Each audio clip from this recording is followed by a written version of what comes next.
வணக்கம் நண்பர்களே, எல்லோரும் எப்படி இருக்கீங்க?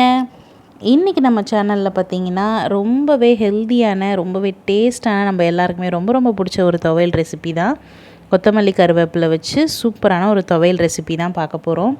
சாதத்தில் நல்லா சூடான சாதத்தில் நல்லெண்ணெய் விட்டு அப்படியே பிசைஞ்சு சாப்பிட்டோன்னு வச்சுக்கோங்களேன், ரொம்பவே அட்டகாசமாக இருக்கும். என்றைக்காவது குழம்பு வைக்க சோம்பேறித்தனப்பட்டுட்டு இருந்தோம்னு வச்சுக்கோங்களேன், அப்போ அழகாக இந்த மாதிரி ஒரு துவையலை செஞ்சுட்டு ஒரு ரசம் வச்சோன்னா சூப்பராக சாப்பிட்றலாம். ரொம்பவே ஈஸியாக அன்னையோட லஞ்ச் முடிஞ்சிடும். இன்றைக்கி அந்த மாதிரி ஒரு லேசியான நாள் தான் எங்களுக்கு. ஸோ இன்றைக்கி பார்த்திங்கன்னா நாங்கள் துவையல் தான் செஞ்சோம்.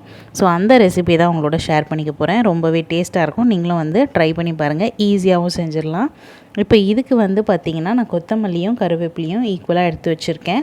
நம்ம புதினா வேணாலும் சேர்த்துக்கலாம். பட் நம்ம புதினா துவையல் பார்க்கல. இப்போ கருவேப்பிலையும் கொத்தமல்லியும் வச்சு மட்டுமே நம்ம சூப்பரான துவையல் ரெசிபி தான் பார்க்குறோம். ஸோ ஈக்குவல் குவான்டிட்டியில் நம்ம கொத்தமல்லியும் கருவேப்பிலையும் எடுத்து வச்சுருக்கோம். அதுக்கப்புறம் பார்த்திங்கன்னா கொஞ்சமாக இஞ்சி, பூண்டு, காரத்துக்கு ஏற்ற மாதிரி காஞ்ச மிளகா, அதுக்கப்புறம் பார்த்திங்கன்னா புளி. துவையலுக்கு பார்த்திங்கன்னா எப்போவுமே நீங்கள் காஞ்ச மிளகா போட்டு செய்யுங்க. அப்போ டேஸ்ட் ரொம்பவே சூப்பராக இருக்கும். பச்சை மிளகா நம்ம சட்னிக்கு செய்யும்போது பச்சை மிளகா சேர்த்துக்கலாம். இதுக்கு பார்த்திங்கன்னா காஞ்ச மிளகா சேர்த்திங்கன்னா ரொம்பவே சூப்பராக இருக்கும். இவ்வளோ தான், எல்லாம் ரெடியாக இருக்குது. இப்போ நம்ம இதை வதக்கிடலாம்.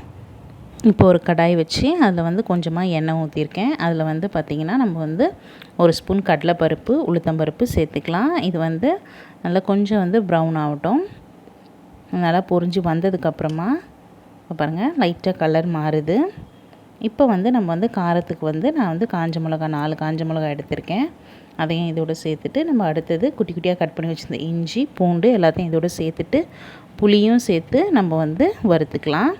அதுக்கப்புறமா பார்த்திங்கன்னா கருவேப்பிலை சேர்த்துட்டு ஒரு வதக்கிடலாம். அதுக்கப்புறமா நம்ம கொத்தமல்லி சேர்த்துக்கலாம். கொத்தமல்லி பார்த்திங்கன்னா சட்டுன்னு வதங்கிடும். அப்படியே கருவேப்பிலை வதக்கும்போது அவ்வளோ வாசனையாக இருக்கும். அப்படியே வீடே மணக்கும். நமக்கு ரொம்பவே சூப்பராக இருக்கும். இதை வதக்கும்போது அந்த ஸ்மெல்லே பார்த்திங்கன்னா அட்டகாசமாக இருக்கும். கம்மன்னு இருக்கும். இப்போ கொத்தமல்லியும் நம்ம சேர்த்தாச்சு. இப்போ இது நல்லா வதங்கி வந்துருச்சு. இப்போ பாருங்கள், நல்லா வதங்கிருச்சு. இப்போ நம்ம ஸ்டவ் ஆஃப் பண்ணிடலாம். ஆஃப் பண்ணிவிட்டு கொஞ்சமாக தேங்காய் நான் கட் பண்ணி வச்சுருக்கேன். அதை இதோடு சேர்த்து வச்சிடுறேன். இப்போ இது ஆறட்டும். ஆறுனதும் நம்ம மிக்ஸி ஜாரில் சேர்த்து கொஞ்சமாக இதுக்கு தேவையான அளவுக்கு நம்ம உப்பு சேர்த்துக்க போகிறோம்.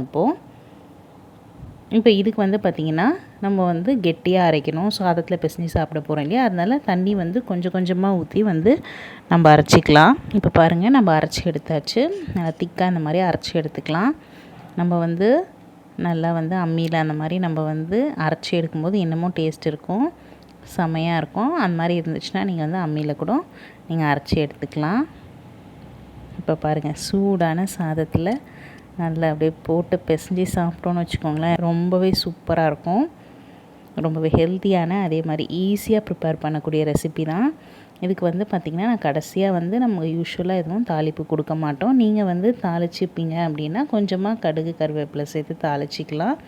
பட் அப்படியே கொஞ்சமாக நல்லெண்ணெய் விட்டு பிசைஞ்சு சாப்பிட்டோன்னா ரொம்பவே சூப்பராக இருக்கும். நீங்களும் ட்ரை பண்ணி பாருங்கள்.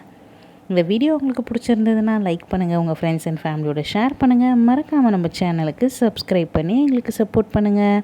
திரும்பவும் இதே மாதிரி ஒரு அட்டகாசமான வீடியோவில் உங்களை பார்க்குறேன். அது வரைக்கும் பாய்.